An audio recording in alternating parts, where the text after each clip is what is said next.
My name is Rachel, and I'm a 33-year-old homemaker. My husband, Adam, and I have been married for 4 years, but we haven't been able to have a child yet. We're undergoing fertility treatments, but conceiving has proven difficult. One day, as I was returning from the grocery store, I noticed a little girl, a complete stranger, squatting in front of my house. I wondered why she was outside in the cold, winter weather without a coat, so I approached her and asked, "Are you waiting for someone? Can you tell me your name?" "Selena." "Selena. Okay. Where's your mother?" "Mommy went somewhere," she replied. "Are you lost? What's your mother's name?" "Mary." "Mary?" My heart sank. Mary, the sender of the letter, was my older sister. She had left home at 20 and never returned. It's been nearly 17 years since we last saw her. As a teenager, she often ran away, got into trouble with men, and caused financial and emotional strain. Now to find out she had a child. Selena handed me a piece of paper. My hands shook as I opened it.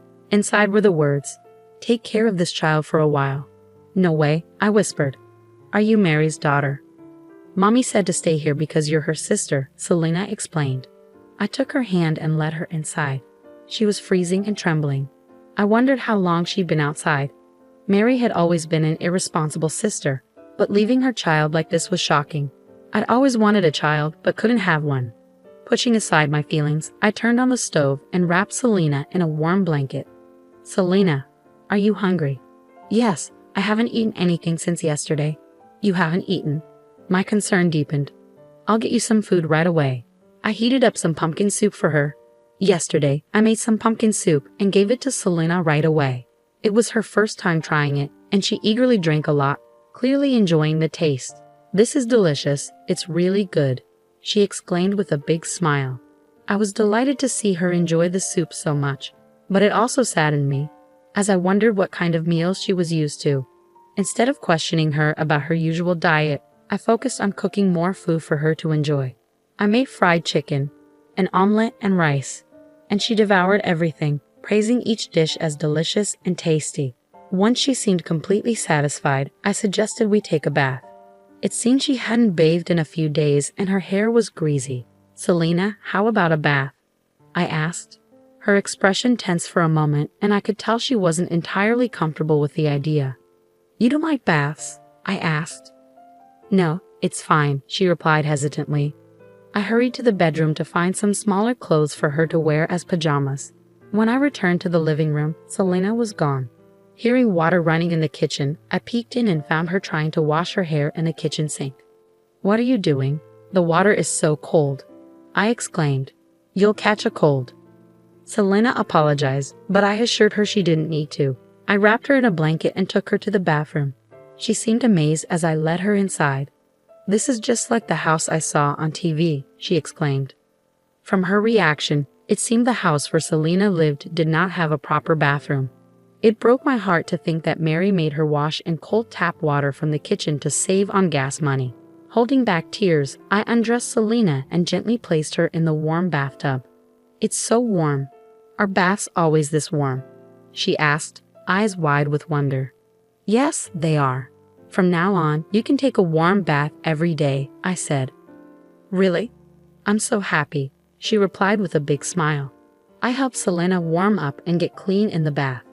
Her hair was slightly tangled, but I treated it to make it more manageable, and she soon looked like herself again. After dressing her in my loungewear, we relaxed on the couch in the living room as we waited for Adam to come home. When Adam walked in, Selena seemed startled and drew back in fear. "I'm home," he called out. "Welcome back," I replied. "This is the girl I told you about." "Hello," Adam greeted, but Selena continued to shy away. "It's okay," I reassured her. "This is my husband, Adam. He's very kind, so you don't need to be afraid of him." I explained the situation to Adam, and he was visibly upset. "What? That's unforgivable. We'll keep her here for a while." Of course, I agreed. How could she abandon her own child? Once Adam and I had discussed the situation, we went back to Selena, who was curled up in the living room. I spoke gently to her. "Selena, as I mentioned, this is my husband, Adam."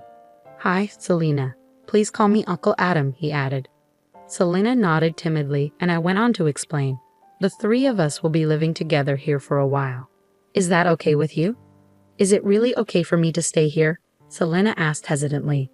Of course, I said with a reassuring smile. And once we get settled, you'll be able to go to elementary school.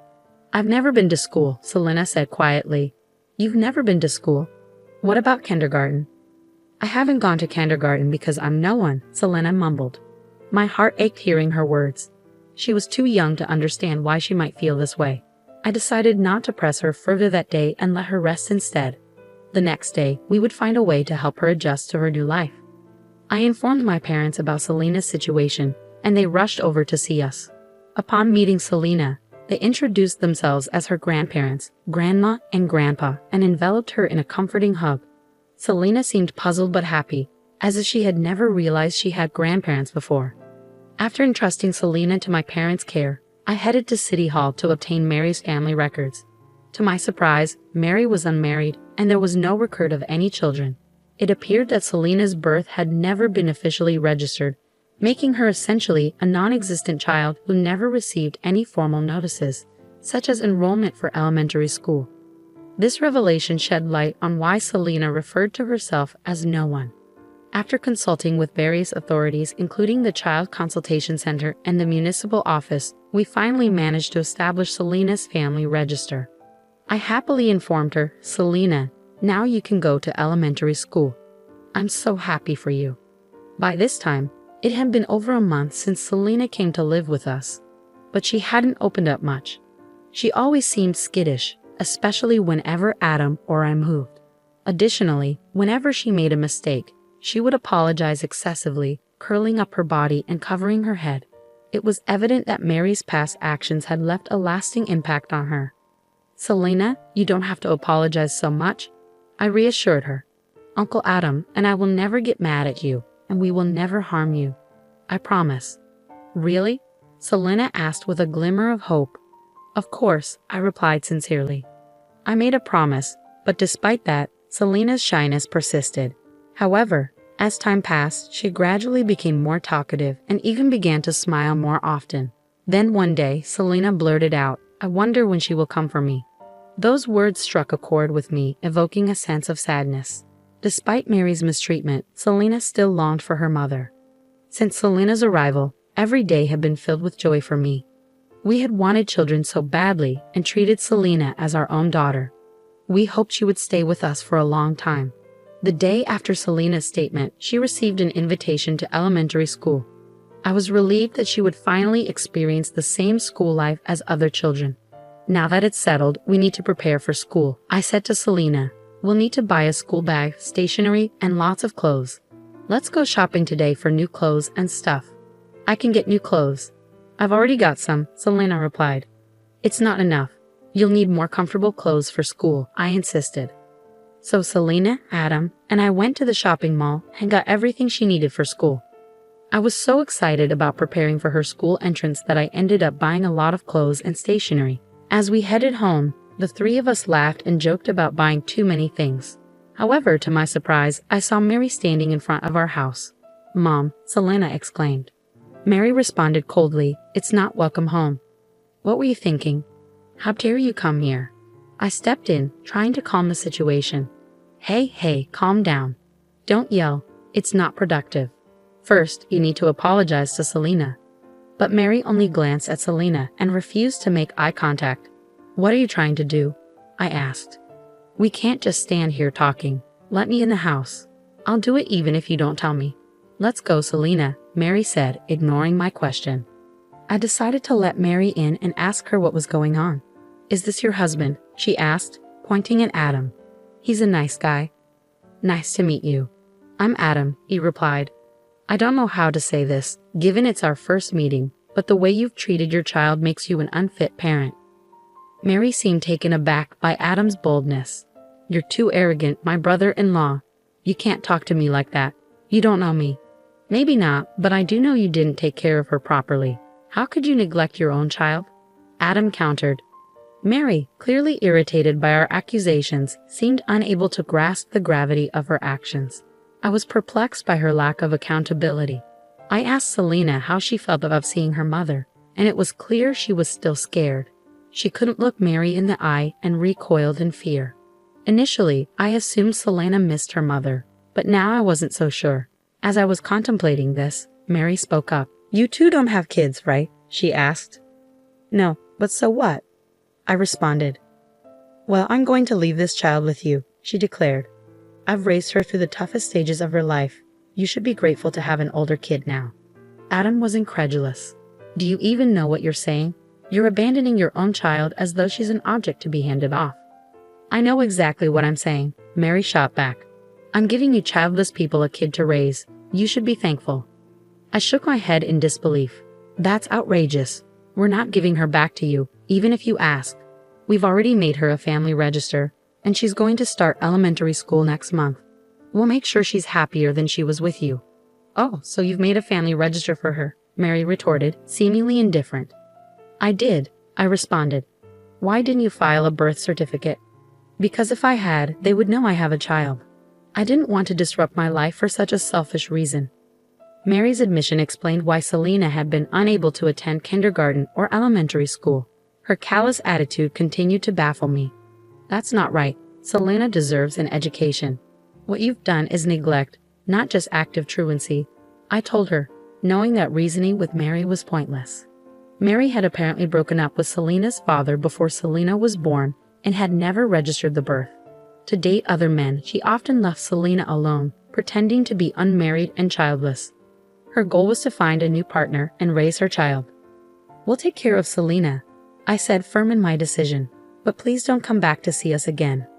"Then give me 10 million yen. I'm giving you a person, so 10 million is a small price to pay, right?" Mary demanded. "What are you talking about? You're trying to sell your daughter?" I was horrified. "Of course, I'm not going to pay you though. Selena is a human being," I said firmly. When I refused to pay, Mary threatened to take Selena back and confine her at home, forcing her to wash with cold tap water again. "I won't let you do that," I said. "Fine, 10 million then," she retorted. "Well, I can't get it for you today. You'll have to come back later to pick it up. I'll keep Selena here until then," I said, pretending to agree to her demands to keep Selena safe. "Whatever. I don't want to be bothered with her anyway," Mary replied dismissively. Though I had no intention of paying Mary, I lied quickly to prevent her from taking Selena away. Knowing Mary might return to reclaim her, Adam and I considered what steps we could take next. But before acting, we wanted to understand how Selena felt. "Selena, do you want to go back to your mommy?" I asked her gently. "I don't want to go back. Mom scares me. She always bumps into me and says mean things." "I don't want to go back," Selena confessed. "I see," I said gently. "The other day, you mentioned wondering when your mother would come for you. Was that because you were afraid she'd make you leave us?" "Yes," Selena replied, her eyes downcast. "I was worried that if Mommy came, I'd have to go back to that house. But I want to stay here forever." "I understand," I reassured her. "We'll do everything we can to make sure you can stay with us from now on."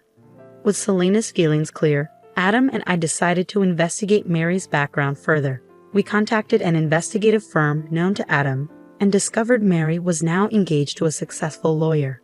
We formulated a plan to keep Mary from taking Selena away and worked discreetly to prepare everything.